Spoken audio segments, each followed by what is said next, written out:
Welcome to my channel. I'm Scott, and in this video I am going to walk you through the process of valuing PHI Group stock by analyzing their financial statements and dissecting their financial ratios so we can determine if it's a buy or a sell. PHI Group is a financial firm that focuses on M&As. Those are mergers and acquisitions. The company is headquartered in Irvine, California and was founded in 1982. It went public in 2000 and currently trades OTC. Its subsidiaries include consulting and M&A advisors, also investors in sustainable agriculture, healthcare, renewable energy, and real estate. It seems to be focusing on emerging markets, more so on Vietnam than any other country.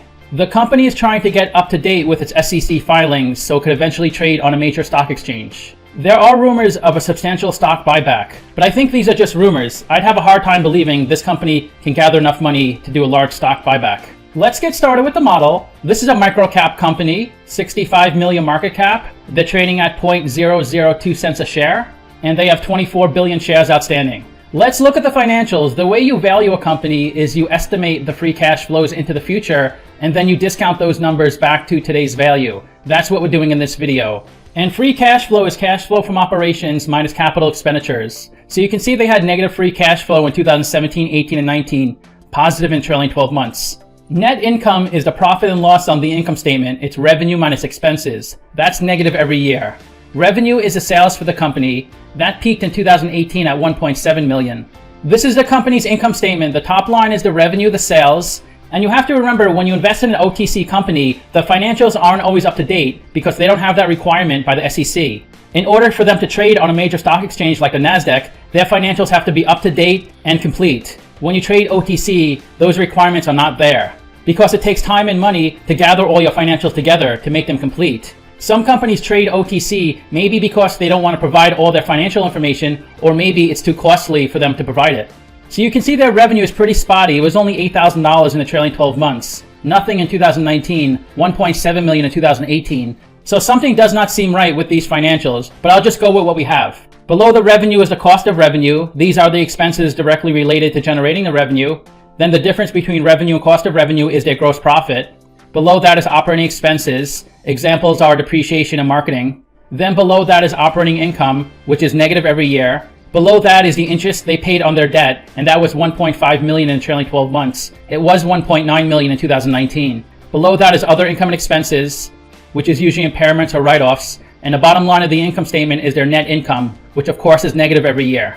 This is the company's statement of cash flows. The top line is operating cash flow. That's how much cash the company loses or generates from its operational business. You could think of operating cash flow as net income converted to cash, because net income is your accounting profit and loss. It's not actual cash. The only time they spent in CapEx was in 2018, $25 million. Operating cash flow minus CapEx gives you your free cash flow. And that was positive in trailing 12 months, negative in prior years. Since they seem to be losing money most years, they're using debt and equity to fund their business. They issued $900,000 of stock in 2017, 3.3 million in 2018, then 3.7 million, and it looks like they repurchased 1.5 million of stock in the trailing 12 months. They issued $24 million of debt in 2018. It appears they used that debt to fund their CapEx. They also added 300,000 of debt in 2019 and 400,000 in the trailing 12 months. They did buy back 17,000 of stock and $3,000 of stock in 2018, but that's really a small amount compared to how much they issued. Every time they issue capital stock, that increases the shares outstanding, making your shares less valuable. Let's look at the capital structure. They have negative $6 million of equity, so their liabilities are $6 million more than their assets, and they have $1 million of debt. So they're 0% equity, 100% debt. Their WACC is 11.5%, and that's a discount rate we're going to apply to the future cash flows. We estimated 4 years of future free cash flows. We also estimated terminal value, which is all cash flows past year 4, that's 27 million. We discounted those numbers back to today using the weighted average cost of capital. We get a value of the company of $23 million. We divide that by 24 billion shares. And we get a calculated stock price of 0.0009 cents. So they're trading at a 187% premium. It's a sell according to the model.